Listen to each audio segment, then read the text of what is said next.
people. Que pasa, sapa, say what they do.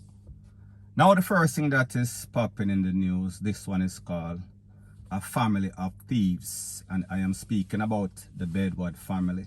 And in this case, I am speaking specifically about a youth that is called Kenny Bedward, and his friend Kwame. Don't have Kwame's last name.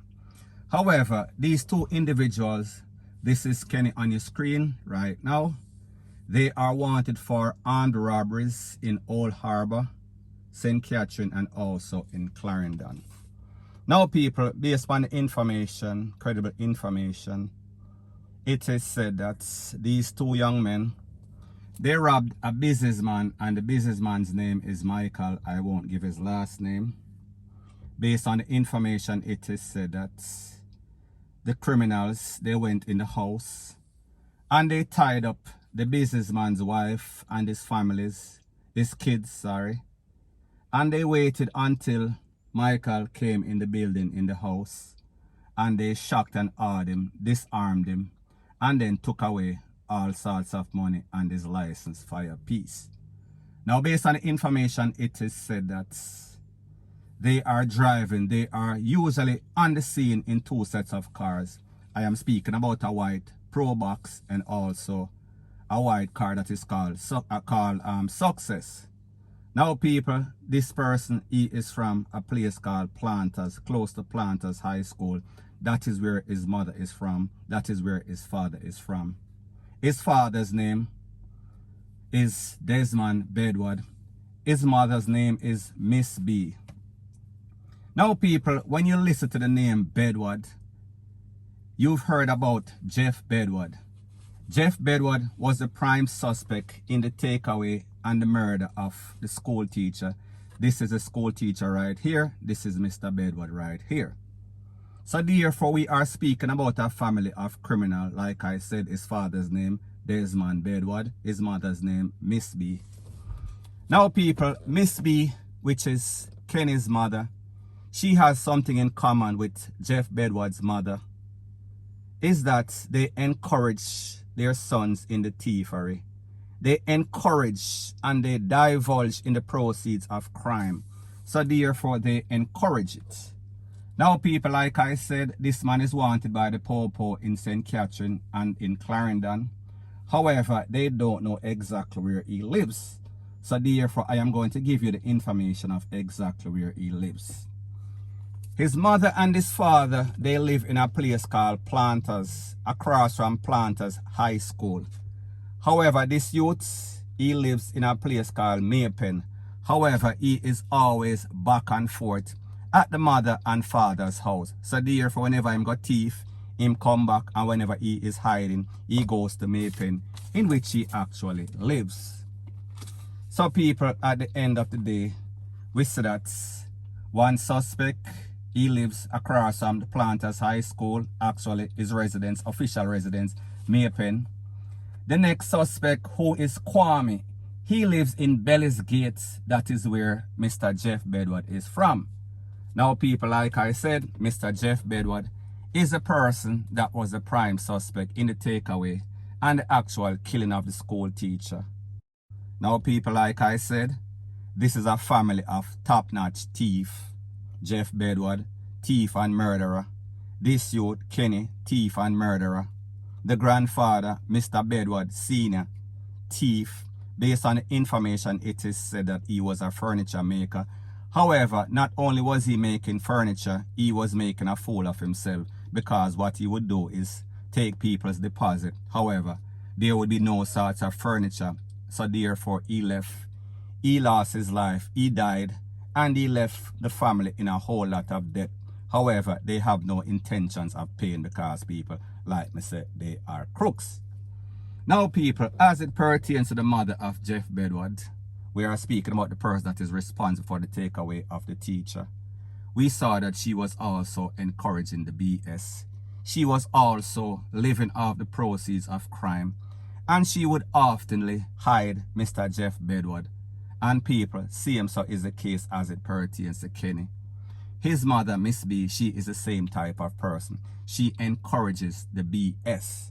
So people, at the end of the day, you understand how this channel works. This is exclusive information. This is relevant information from the popo. So therefore, if you want to find Kenny, his mother lives across on the Planters High School, and he's always in Maypen. So therefore, he goes back and forth whenever I'm hot. In basically, I skip one place, skip to the next place, rete, lele, blue, blah, blank. So people, you understand how this channel works. This is like the Black Cat channel. So therefore, whenever we expose anybody, they are going to usually end up in a two sorts of place. We are speaking about the graveyard or the dead yard. Now people, when we look at this youth, Kenny, we see that he is posing for the gram. He has all sorts of pictures on social media where he is flossing with the proceeds of crime. And look at the picture right here. We see that he has a whole bunch of $1,000 bills. So therefore, people, these are robbery money.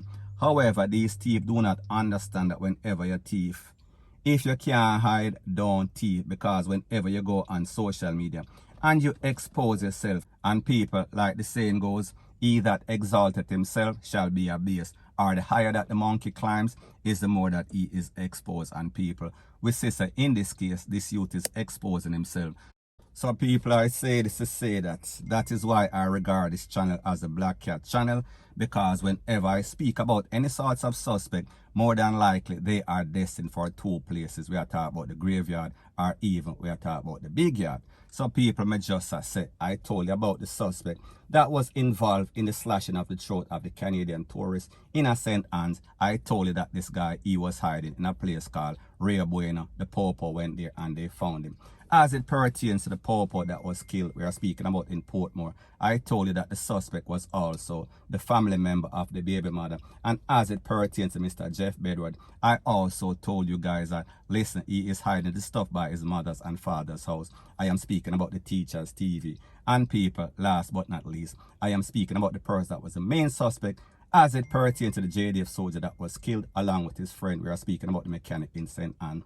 I told you that he was hiding out in St. Mary, and people, we saw that doom was his destiny, or destined. He was destined to be doomed, and people, so said, so done. So people, in this case, we should expect the same thing, point blank and period. So anyways, people, that is my views on the whole thing as it pertains to that. And like I said, it is just my views and opinion. It is not the gospel. Your views and opinion can be respectfully different from mine, but let me know what you think in the comment section. Bless up. Now, before I move to the next part of my video, please subscribe to my next channel. It is called Jamaica Dancehall Source, and I'll be pinning the link to that channel in the description of this video. And also, please subscribe to this channel, and when you subscribe, please press the notification bell or icon, and also press all in the option. Now, the next thing that is popping in the news, a very tragic situation, and we see that the brother of dancehall selector, internet sensation, blogger, Mouta Massey, we are speaking about Foota Hype. He was taken out on Thursday in a place called Cassava Peace, St. Andrew, a volatile community. The same community in which MVRD is from, dancehall artist, legendary dancehall artist. Now people, when I first heard this news yesterday, I said to myself, I hope that this has nothing to do with Foota Hype, because people like them say, if them can't catch Quack up, them catch him shut. And we see that Foota Hype is a person that is very outspoken on social media and in real life. So therefore, I hope that that was not the case. Now people, what is even sadder about the situation is the fact that how this man lost his life. It is said that he was taken out randomly because he was mistaken for somebody else. He was taken out because he is from the area. Now apparently what happened is that some people from Cassava Peace beat up a man. However, when they beat up this man, they thought that this man was a little simple man where you just beat up and that is the end of it. However, people, it seems as if this man came back for some sort of payback. This man came back for some sort of reprisal. And when he returned, he did not see any of the people that basically beat him up. However, Foota Hype's brother, whose name is Shortman, he was coming from some sort of store. I think he went to buy some sort of cigarette or something like that. And he was blazed up by this man. Now people, this only shows you how precious life is. It only shows you that you can be going about your merry business.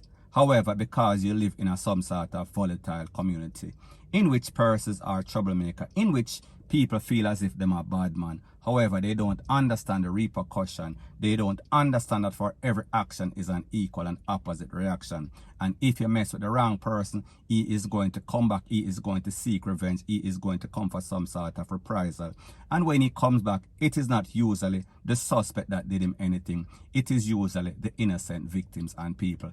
In this case, we say that is the case because Sharpman lost his life innocently because the man does feel like he was going to get some sort of revenge. He was going to take out some sort of reprisal. So therefore, whoever him say, if that person is walking in that lane or in that area, that person is DEAD, point blank and period. And people, this is my disclaimer based on residents in the Cassava Peace area. They said that he is not a troublemaker. He is a youth that is mostly jovial and a youth that just drink and just hang around the place. He is not known to have any sorts of gang affiliation. So therefore, he is innocent, allegedly. So anyways, people, that is my views on the whole thing as it pertains to that. And like me say, it is just my views and opinion. It is not the gospel. Your views and opinion can be respectfully different from mine. But let me know what you think in the comment section. Bless up.